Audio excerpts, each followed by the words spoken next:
안녕하세요. 안병태 교수의 과학교실 안병태입니다. 안녕하세요. 저는 공구미 이지우입니다. 오늘은 지난 시간에 이어서 세 번째 강의로서 여러 가지 대체 에너지 방법들을 말씀드리도록 하겠습니다. 그 대체 에너지 방법들은 풍력, 수력, 그리고 양수발전, 조수, 지열, 공기 중에 발생되는 CO2를 포집해서 저장하는 방법, 그리고 시간이 되면은 CO2의 배출되는 데 대한 우리의 대응 방법을 잠깐 말씀드리도록 하겠습니다. 오늘은 여러 대체 에너지 방법 중에서 풍력 발전을 이야기하고 이어서 다른 방법 등을 이야기하겠습니다. 여러분, 이 사진 혹시 기억이 나나요? 이건 여러분들 우리 강원도라든가 혹은 곳곳에 가보면은 산에 많이 설치되어 있습니다. 또 바닷가, 제주도라든가 혹은 새만금 등 바닷가에도 많이 설치되어 있습니다. 이것이 이 풍력 발전으로서 최근 문 대통령께서 이 세계 최대 해상 풍력 단지 투자 협약식을 연 적이 있습니다. 얼마 전에 이 무안, 새만금 이런 쪽에서 아주 세계의 최대의 풍력 발전소를 만든다고 이렇게 했습니다. 자, 그때 발표한 것을 잠깐 보면은 48조를 투자해서 신형 원전의 6기 발전량에 해당되는 이러한 세계 최대 규모의 해상풍력 단지 조성을 발표했습니다. 이것은 발전 규모가 8.2기가와트, 영국의 혼시의 약 7배에 해당되는 큰 아주 규모의 사업을 발표했습니다.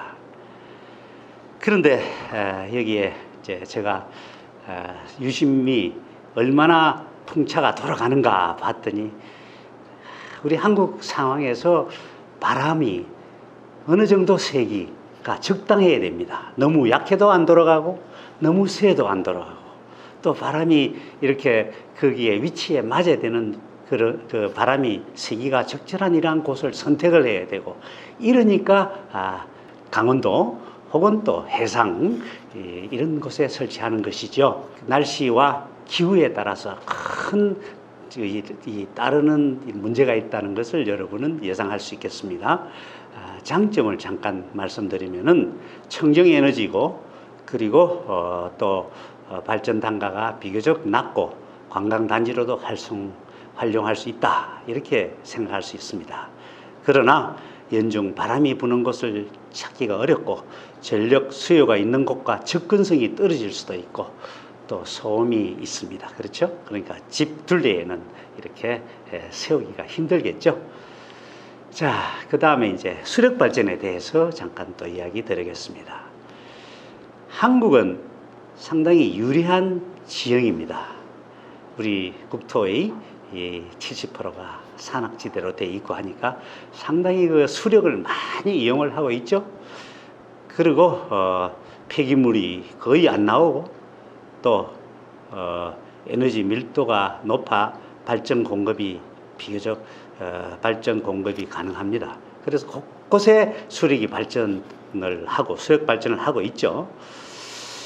그런데 이제 초기 건설 비용이 많이 들고, 또 그렇게 댐을 만들고 이렇게 저수지를 만들어서 물을 모으려면은 지형을 침수시켜야 하고 생태계가 파괴될 수 있고, 또 강수량에 따라서 발전량이 비례하기 때문에 공급에 일단 그 물을 채우고 이렇게 하면은 관계없는데, 꾸준하게 물이 없으면은 항상 걱정을 많이 할 수 있겠죠. 그러한 단점이 있습니다. 그 다음에 여기 이 그림은 청평 수력발전소인데 이런 것은 경치도 좋고 여러 가지 관광 자원도 할 수 있고 이런 장점도 있고 유지하기도 비교적 간단하고 이러지만은 이제 전국토에 이제 한계가 있죠. 그래서 수력 발전의 이 장점이 한계에 직면하면은 결국은 대체 에너지인 다른 에너지원을 사용해야 되겠습니다. 자, 그래서 여기 또 한 가지 올릴 수 있는 것은 양수 발전입니다. 현재 7개소의 이 총 발전의 약 4%를 담당하고 있습니다. 2030년에는 20기를 건설해서 2기가와트 발전을 목표를 하고 있는데 여기 보면은 하나가 양양 양수 발전입니다. 이 양수 발전이 뭔가? 이것은 전기료가 쌀 때, 즉 남이 잘 이용하지 않은 이런 시간에 전기를 이용해서 낮은 곳에 있는 물을 높은 곳에 올려놓고 전기가 필요할 때 물을 흘려보내서 발전을 하는 이런 방법이 양수 발전입니다. 그렇죠? 자, 그 다음에 또 조수 발전, 지열을 통해서 발전 이런 것 등을 이야기할 수가 있겠습니다. 근데 조수 발전은 실제로 시화호에 여러분 우리 서해안에는 밀물과 썰물이 아주 굉장히 차가 많죠. 그러니까 거기 물이 들어오고 나가고 하는 그 큰 조수 발전 그 물의 이 격차를 이용해서 발전을 하는 이런 것이 조력 발전이고 또 조수 발전에서 또 다른 형태는 그 파도를 이용한다든가 이런 방법이 있겠죠. 그런 것들은 지금 현재 한계가 있습니다만은 일부 에너지원으로 이용할 수 있겠습니다. 그 다음 지열, 이것은 우리는 화산이 그렇게 없고 또 온천이라든가 이런 게 아주 일부 제한되어 있기 때문에 일본에 비해서는 지열은 거의 온천 등등 이런 것 외에는 이용을 별로 못하고 있는 셈입니다. 일본은 여러분 많이 들었죠? 그리고 기타 화산이 이렇게 활동이 지금 현재도 왕성한 이런 곳에서는 지열을 이용해서 아주 발전을 이용하고 있습니다. 자, 다음 CO2의 포집 및 저장 방법을 생각해 보겠습니다. 순수한 탄화수소는 연료로서 물과 탄산가스로 태우면 나오죠. 그럼 물은 0도에서 얼고 탄산가스는 영하 78.5도에서 성화하니까 쉽게 응축 분리를 할 수가 있겠습니다. 그리고 그 탄산가스를 산화칼슘과 반응시켜서 석회서 고체로 만들어서 이것을 땅속이나 바다에 묻어서 우리가 공기 중의 탄산가스를 줄일 수가 있겠습니다. 그러나 문제는 이 탄산염 고체로 만드는 이 방법이 굉장히 느린 반응입니다. 그러니까 어떻게 하면은 이것을 쉽게 반응을 시켜서 이렇게 공기 중의 CO2를 분리하는가, 이런 방법이 많이 연구가 되고 있습니다. 아직까지 갈무갈 연구는 그 결과는 아니지만은 꾸준한 연구가 되고 있는 상황입니다. 그 다음에 이제 실제로 네 번째 CO2 배출 줄이기 방법, 우리가 어떻게 대응해야 할 건가, 이걸 일부만 하겠습니다. 오늘 시간이 약간은 좀 진행이 잘 되고 있어서 일부를 하는 게 좋을 것 같네요. 자, 지금 현재 국가별 상황에 따라 국가의 이익에 알맞는 과학적 단계별 중장기 비전과 목표를 세워 부문별 실행 계획과 이행 전략을 만들어야 할 것입니다. 그것은 제가 무슨 말이냐 하면 중국은 2060년까지 한다고 그랬죠. 우리는 2050년까지 한다고 그랬어요. 그런데 물론 어려움이 있지만은 우리의 경제력 그리고 우리의 여러 환경 그리고 우리의 역할 이런 걸 고려해서 우리가 최대한으로 우리의 나라에 가장 맞는 국가의 이익에 알맞는 이런 단계별 중기 장기 비전 목표를 세워서 이렇게 어떤 부분을 더 강조를 하고 어떤 부분을 덜 강조를 하고 이렇게 하면서 부분별 실행 계획과 이행 전략을 만들어서 개인, 가정, 기업, 국가별로 구체적인 실천 사항을 만들어 이행해야 한다. 이런 뜻입니다. 자, 현재 추진하는 국가 정책을 잠깐 말씀드리면은 현재 정부는 원전 발전을 대폭 축소를 해서 2050년에는 탄소 중립을 하기 위해서는 현재의 약 23.4%인 원전 발전 비율을 7%로 줄인다. 그리고 현재 신재생 에너지 발전을 6.5%에서 62.3%로 확대하기로 한다. 이렇게 계획을 하고 있습니다. 우리의 방향이 새로운 재생에너지가 활용되고 우리가 탄소 중립으로 가야 하는 것은 정책적으로는 당연히 옳은 방향입니다. 그러나 이렇게 과연 할 수 있을지 저는 의문입니다. 또 이렇게 원전 발전을 대폭 줄여야 할 것인가 이것도 한번 생각해 봐야 할 것입니다.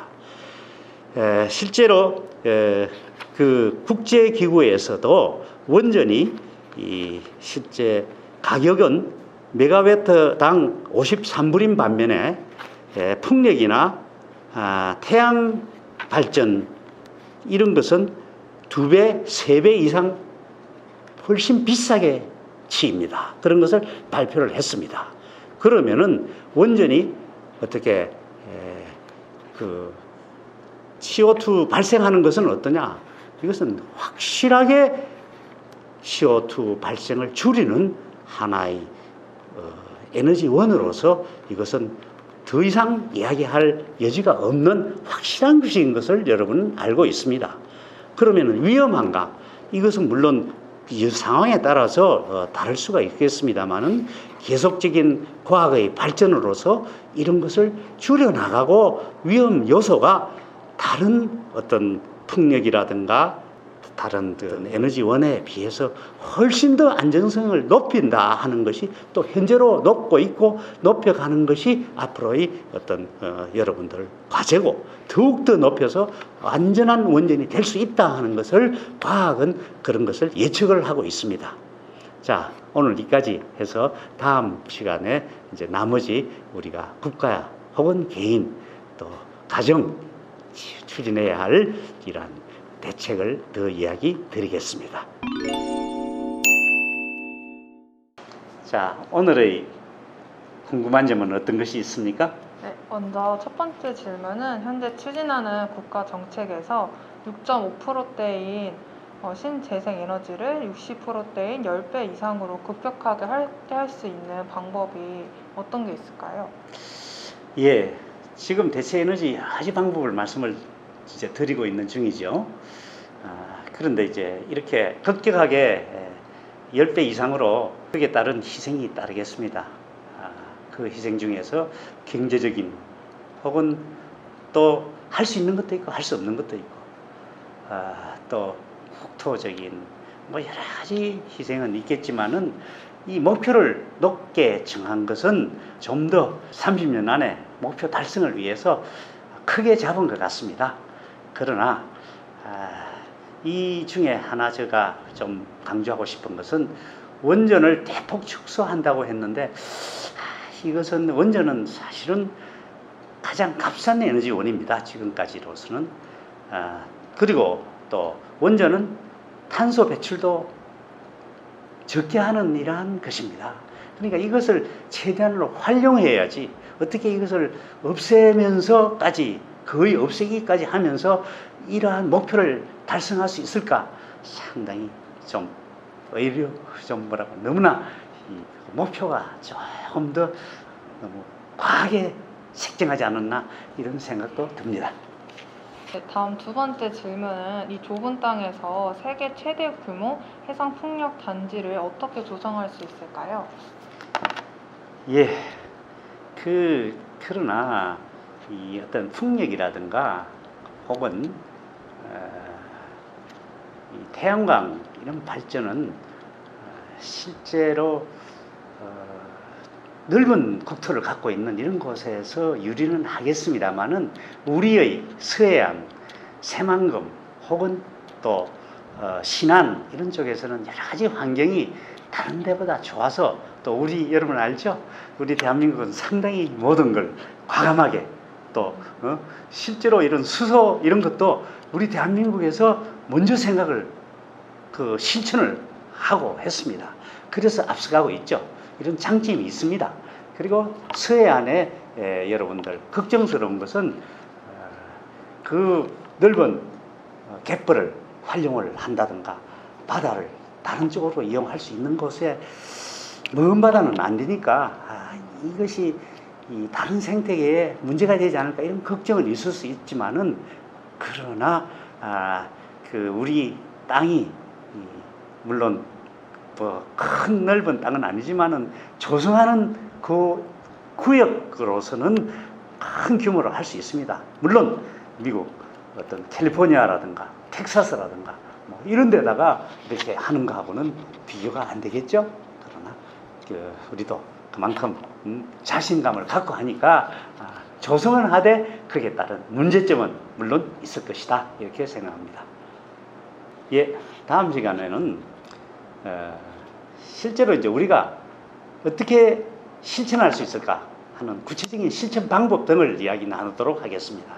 그러니까 실천하는 것은 어떻게 하면 탄소를 최대한으로 배출을 줄일까?